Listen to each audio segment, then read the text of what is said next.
Hi guys, my name is Ellen Mubwanda and welcome back to my channel. If you're here for the first time, welcome. I'm glad to have you here.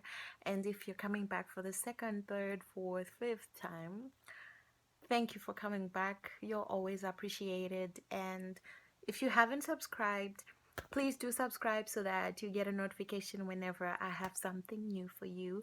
This is the last episode. Episode. This is the last episode for the my book review videos. Finally, I am so glad that I am finishing that. And the book that I'm starting with right now is Half of a Yellow Sun by Chimamanda. If you have not read any book by Chimamanda, you need to get it going right now.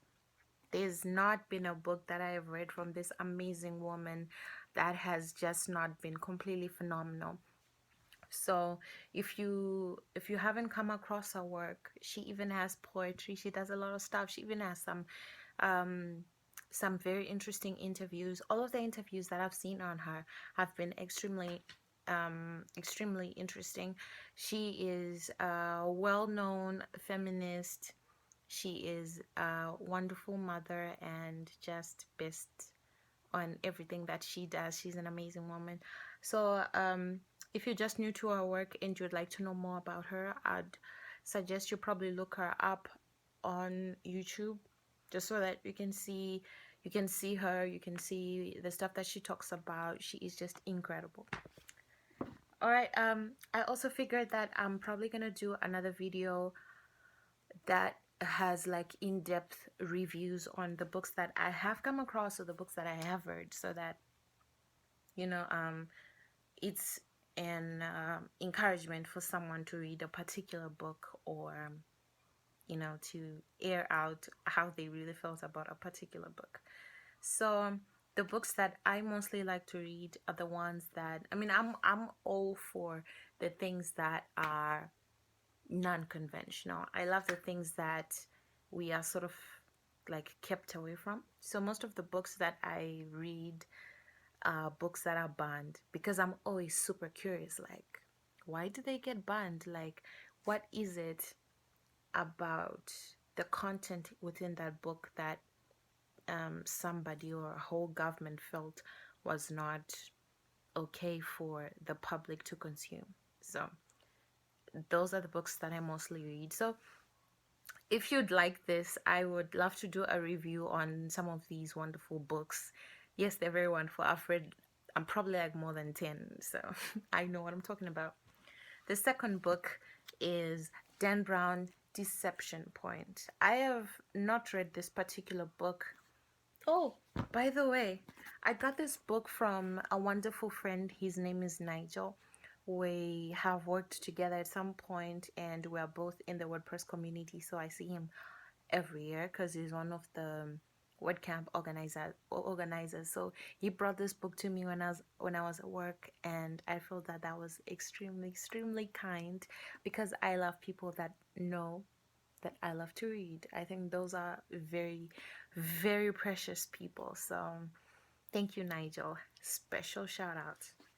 And then this book I also got from another Nigel who is also so dear to me. He's my boyfriend. And I didn't quite get this book from him. I'm going to be extremely honest about this. He forgot this book in my house, and when he found out I was doing a whole YouTube video on the books that I have currently, he was like, "Hey, remember that book I gave you? No, boy, you did not give me this book. You forgot this book." Okay, so I haven't read this particular book because I'm reading another book currently. I haven't read this particular one by Dan Brown, but I have read a couple of more books. Oh, it's really bright, isn't it? I've read a couple more books by Dan Brown, and my brother is completely insane about him. So, and we've had some of the most surreal conversations regarding Dan Brown's work. If you know him, you know that most of the topics that he speaks on, most of the stuff that he writes in his books are super futuristic And I mean, not super futuristic, but most of the stuff applies now, but he wrote it like a while ago. And he's also well known for his different views on religion. Not even like different, just like slightly atheist. It's a whole different ball game there. But if you are somebody who's super sensitive and conservative and like to keep to your own, maybe Dan Brown is not the best for you to read unless you're super open-minded about things. Then great. I'm not sure what Deception Point talks about, like I mentioned, but some of the books that I have read on Dan Brown just leave you feeling a little weird, especially in here. So if you like to keep your mental and you like to keep to what you know, don't read Dan Brown. I love this book. This book is my actual testament as a writer. If you guys didn't know what Ellen does, Ellen is a copywriter, okay? I think I said this before. This is what I do for a living. I love writing. I've always loved writing. I've been writing ever since I could write. So now I'm extremely fortunate that I get to do this every day, you know, and it's just the best thing. So I bought this book myself when I was in college, and I had no idea what I was going to do with my life. I was doing 3 degrees and none of them had anything to do with the thing that I was mostly really passionate about. So I got this book as a way for me to sort of remind myself of the things that I do love, and anything that has to do with writing, whether it's reading about writing or actually writing, I'm down for it. So that's why I wrote this book. That's why I bought this book by Handley. I so wish I'd written it. Handley, her podcast and everything about her when it comes to writing, her Twitter is, I just gush anytime I think about it.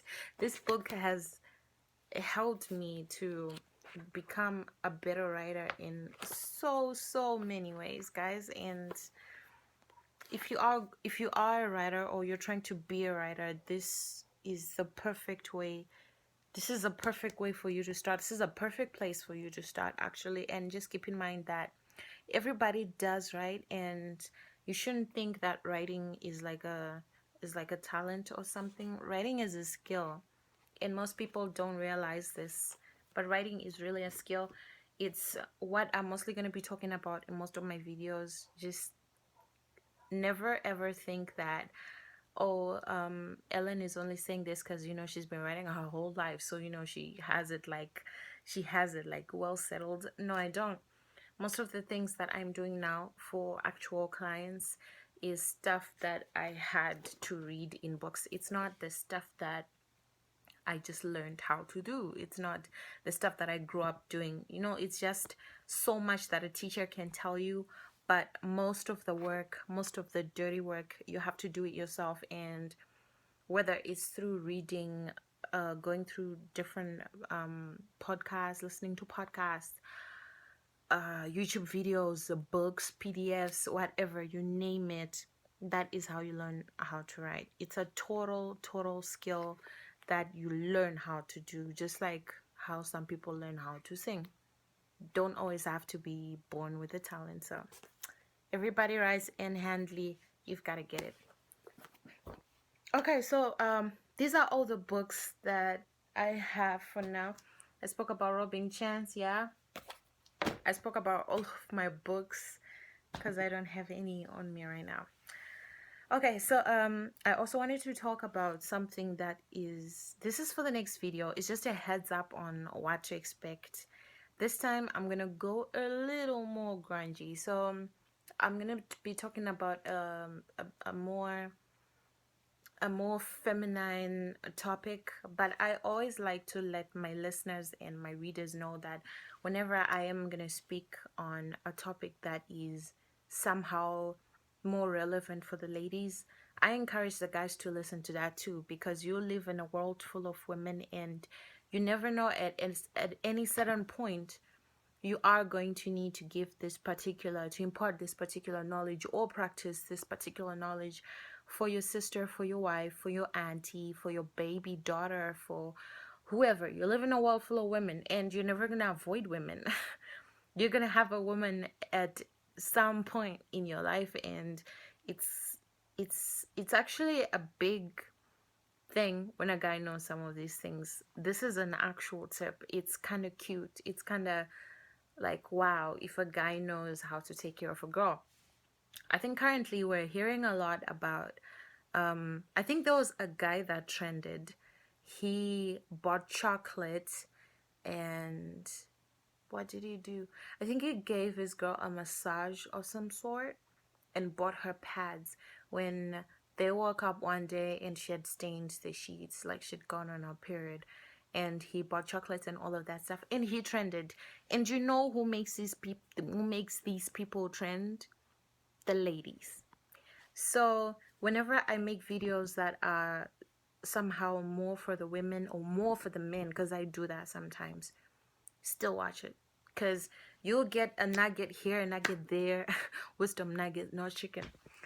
And it's always very important to know some of these things, whether they're gonna help you or gonna help somebody else. I just like to tell people to pay attention, basically. I just realized that my camera is right there. And I've been looking on this side the whole time. But anyway, I don't quite... Oh, I actually do have a topic. The topic that I'm going to be talking about is mindful menstruation. So this is going to be a little bit different. It's not like you think it's going to be. It's going to be a little bit more... I'd like to say spiritual, with so many hints of science in there. So yeah, I'd encourage everyone to watch that video. It's gonna be the next one.